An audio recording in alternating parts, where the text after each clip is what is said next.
Hi there, I'm Katie Warwick and I head up the London Residential Development Research Team at Savills, and today I'm going to talk you through a few slides on the London market, a bit about what's going on with house prices, activity in the market, and also some of the changing consumer trends.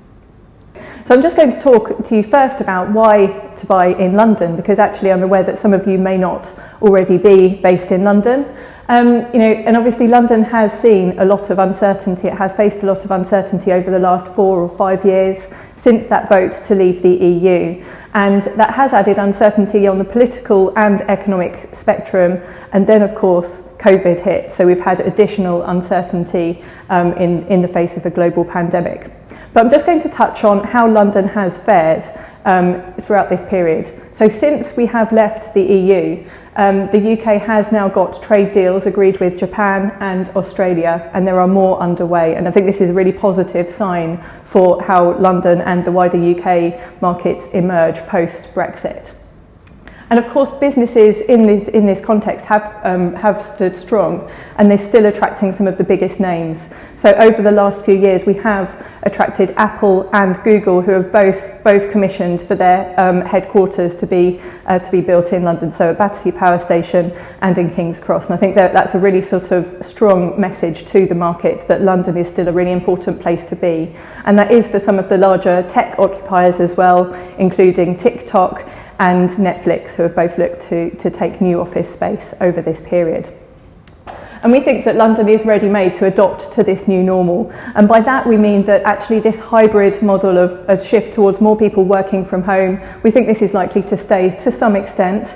And I think that London, with what people want from their homes, they want to have all of the amenities very local to them. We know that green space is particularly becoming more important, and we know that London is an exceptionally green city. And I think it's got about 44% of London's area is actually green space, and that compares very favourably compared to New York at around 25% and Paris at around 10%.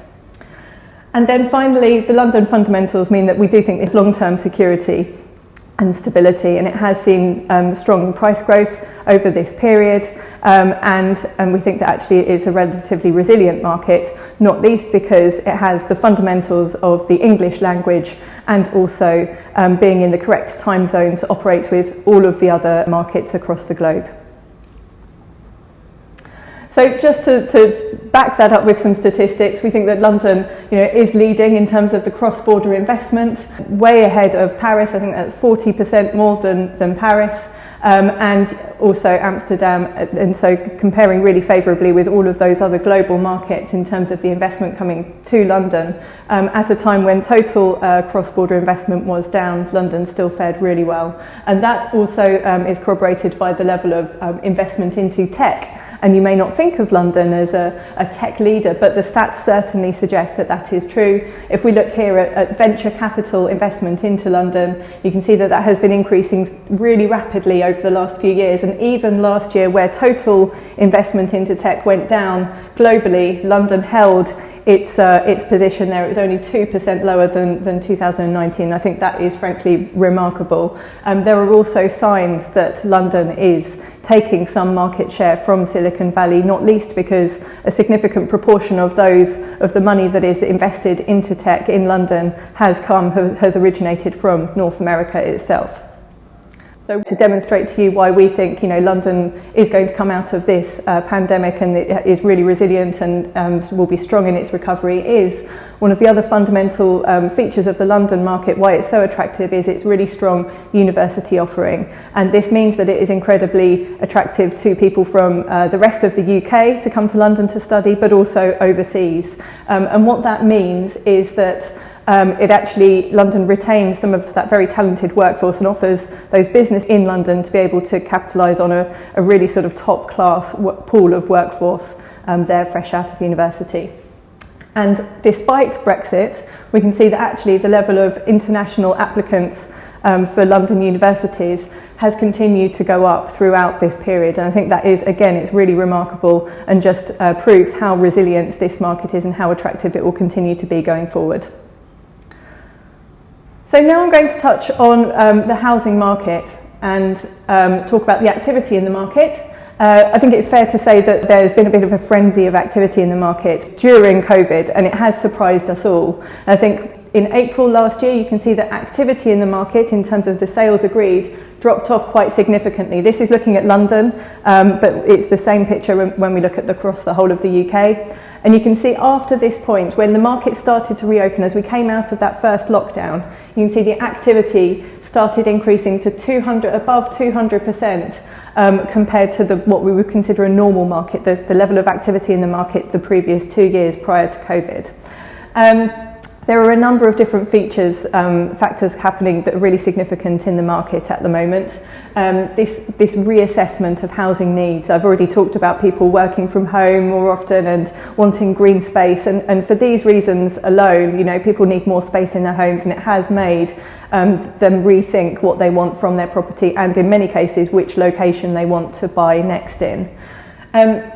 There has been relatively low growth in the market in the 2 years preceding the pandemic, and that has meant that the market is less exposed to a significant price fall. We've got low interest rates at the moment, record level low interest rates, and that is likely to stay the case for the next few years. And then we've had significant government support for jobs and for earnings, and as well as that stamp duty incentive, which has really provided that additional impetus for people to buy now. So all of these factors have led to this really strong rebounding in the market in terms of this surge of activity. And during the course of the second half of last year in particular, the headlines across the UK were record levels of mortgage applications, record levels of housing sold, and applicant levels. So, all of these records led to this surge in activity. And that started to drop off slightly as we approach what we've shaded in yellow here, which was the new year. And the significant event that happened then was that the stamp duty holiday got extended until the end of March and has now been extended. It tapered down to the end of September. And we started to see that as well as this sort of maybe the slightly frenzied activity starting to come to a bit of a close, has led to activity coming off slightly. And you can see that while it does look quite a dramatic line, it is still above the level of what the average was 2 years ago. So it's still operating in a more stronger environment than it was 2 years ago. There are some differences by price band, and it has the one key feature of this market is that the higher price bands have outperformed the lower price bands, and this is because it's those people who have been able to move have been slightly higher earners. They potentially, they haven't been subject to furlough. They've got more financial stability, and they have been, perhaps looking to upsize their homes. So it's less about the first-time buyers, and actually it's the home movers who have been more active in this market over this time. So I'll talk you through a little bit about where we think this is going next. So in terms of thinking about our forecasts, the furlough scheme and the stamp duty extensions, they will mitigate the short-term risks. We had expected there would be a drop-off in activity, but we think that actually it's likely to be a tapered down, levelling off towards the end of the year. So we've seen record levels of price growth in the first half of this year, and we expect that to taper off slightly towards the end of the year. And throughout this point, we've obviously got the vaccine rollout and the easing of social distances, and then that also has led to the falling unemployment levels in the second half of the year as people are starting to return to a new normal. I will admit that actually, this prolonged period of lockdown, it has embedded some of the perceived need for more space. So, that isn't going to go away. I think people are not going to want to then go back to living in very small homes. They are going to still be thinking about a space to work from home or having an additional sort of spare room, ideally. But we must acknowledge that in London, affordability is really tight. So people are still going to be, buying one-bedroom flats. Not everybody can afford to have that spare room.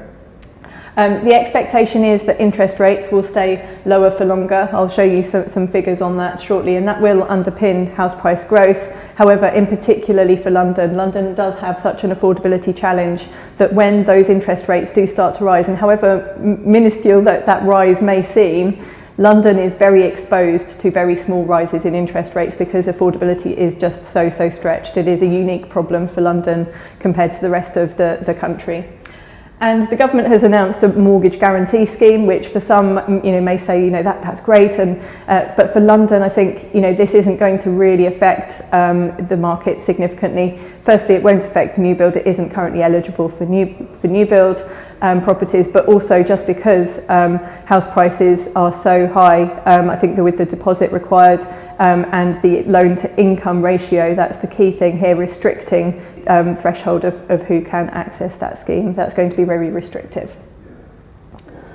So now that leads us on to our forecasts, and I mentioned earlier that we've revised our forecasts because of the strong growth that we'd seen in the first half of this year. So we were expecting that there would be more of a tail off this year, but we've seen a really, really strong first half. We think that actually, remember those lines were pointing down in terms of the activity, that is starting to come off, and it started to come off more significantly in the last couple of months. So we do think that house price growth over the course of 2021, it will still be very strong, relatively speaking, but it is starting to come off towards the back end of that year. GDP growth, of course, will start to pick up, has already started to pick up, and unemployment will peak this year, start to come off thereafter. And thereafter, we will see that actually house prices do come off more significantly, because you can't sustain these very high levels of house price growth at a time when incomes are simply not increasing at the same rate. And clearly there is a correlation there between what is happening in the wider economy and what is happening then in house price market. You can see that actually, especially for London, which sees less growth than the wider UK at the back end of this period, it is specifically related to this increase in the bank base rate. So just to start thinking more specifically about these local areas, we've got on a chart here, we've got the average, what the increase has been in prices compared to the average house price in the peak just before the financial crisis, so 2007, 2008. You can see where prices are relative to that point in each of these boroughs. So we take London as a whole and the South East as a whole as the region, and then Ealing and Brent as the London boroughs. And you can see that, interestingly, both boroughs have performed relatively similar to the London average. They have seen significant long-term price growth, and in particular over the 10-year period, you can see how the figures look there. And each of these areas has outperformed the wider South East markets. And if we start to look even closer, even more granular, you can see here what we call a heat map. So the darker red areas show higher average values as at the Land Registry as at February this year, and the lighter sort of yellow and oranges, they're much lower values. And you can see, so first we're going to take this site in Grand Union in Alperton near Wembley, and you can see that the average for this postcode sector is much lower than the wider borough. And especially this site here, it is located in one of those lighter areas, and what that tells us is that actually there's a lot more regeneration and change coming, because we know that Berkeley are investing in this place, in this local community, and there's going to be significant changes happening, and that is likely to close that value gap with some of the surrounding areas. And if we next look at Ealing, so the Filmworks is in Ealing town centre, and this is a slightly different story because Ealing is firstly on Crossrail, and it's also already seen a significant level of investment into place by Berkeley themselves and other developers who have really focused on improving that town centre. And so house prices in this particular area are slightly above that of the wider area, and I think that is to do with the quality of the place and also the connectivity with Crossrail coming soon. Now, I'm sure many of you know that there is a house shortage in London, across London, and we need to be building more homes. And the total figures are that we're currently building around 40,000 homes a year, and we need to be building 52,000 homes according to the Mayor's target. And we see in the local area between these two sites, we see there are a number of clusters of supply that are helping to plug this shortfall of new homes. And there's some interesting things going on. So in White City, there's a number of big sites, but also there's a lot of change going on. There's Westfield, there's a lot of change in terms of the retail and the food and beverage offering in those areas. In North Acton as well, there's a number of schemes that are in the planning system, fewer that have actually come forward through and under construction yet. but there are grand plans to deliver a lot more homes there. In Ealing, again, I've already talked about the fact that the centre of the town has already benefited from some investment and seen levels of homes increased.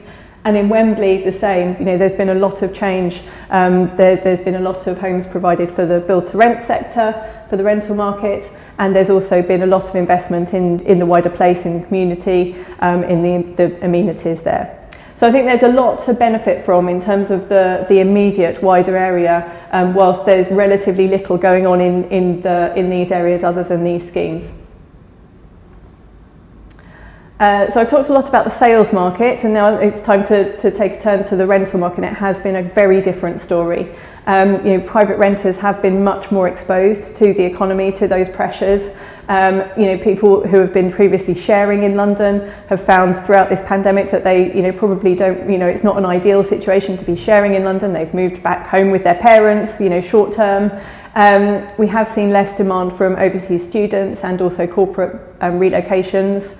And as such, we have seen that there has been, you know, with the tourism market sort of not open for business, we have seen that some of the landlords who have had their properties on Airbnb have removed them and moved them onto the rental market, which has added to more stock in the rental market. So a combination of all of these factors, the way that supply and demand has been balancing, has led to some quite significant price falls in rents.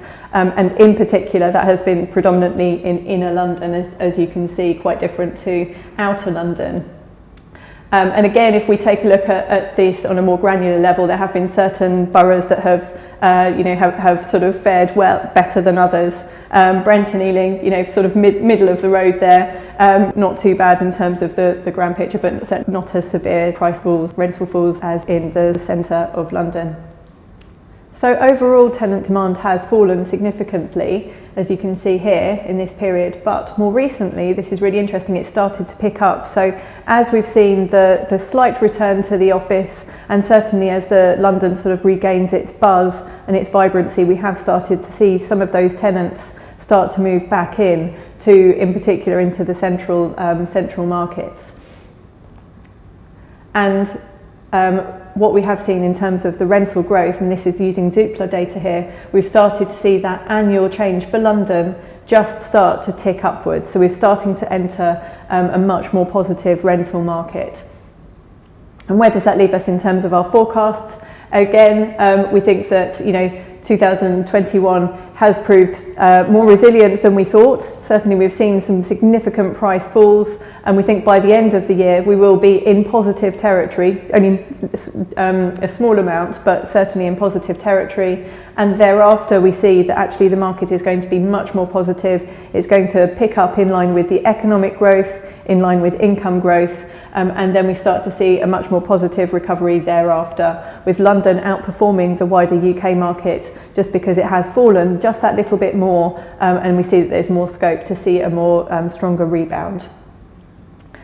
And so finally, we know that COVID has affected what buyers are looking for in their property, so I'm going to talk a bit about these shifting trends now. We've done a survey of our Savills applicant, our buyers, and we've compared what their responses were in terms of their priorities for their next property when we asked them now compared to when we asked them before COVID. And I think there's some really interesting changes here. The most significant one, I would say, is around the park and open space. So you can see that that has increased in its importance, whilst being close to a train or a tube station and being close to place of work, those have reduced in their importance. Train and tube station still remains an important factor, but the change compared to last year is quite significant. And I think it's really also quite important to see how shops and local amenities and schools have remained fairly constant. These are the constant things that people rate as really important when they're looking at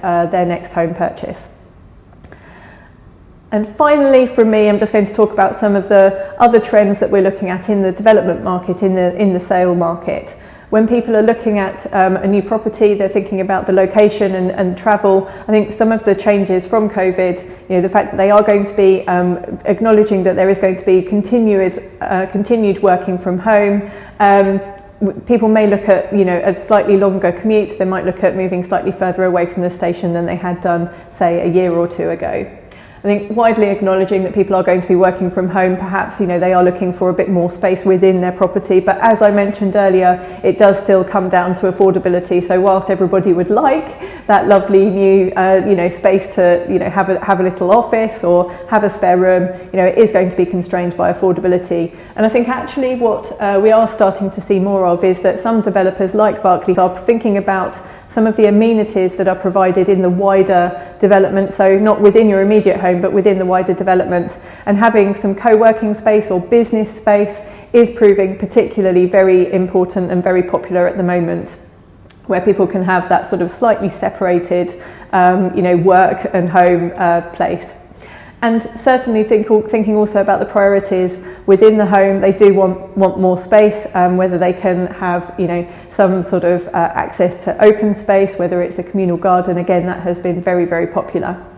And then finally, sustainability is certainly a strong theme we're seeing across everything we're looking at the moment. We know it's important to buyers and it's also important to developers. And I think there's a number of different ways you can look at this, and that, quite obviously the new home is going to be a more sustainable product in terms of its energy efficiency compared to a second-hand home. And what essentially that means is that it's cheaper for the buyers, for those residents.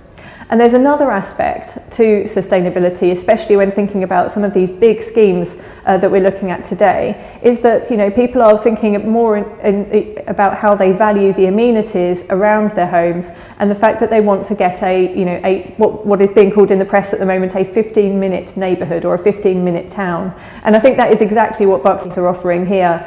And they have thought about all of the different aspects of work, life, and connecting with that wider community. And of course, what that means also is that if you're 15 minutes, whether that's walking or cycling, to everything that you need in your day-to-day life, the need to have a car sort of is much reduced, and that again is better for air quality, for the environment, and it also gives more touch points for you to connect with your neighbours and the wider community. So that's all from me. Thank you very much. Bye-bye.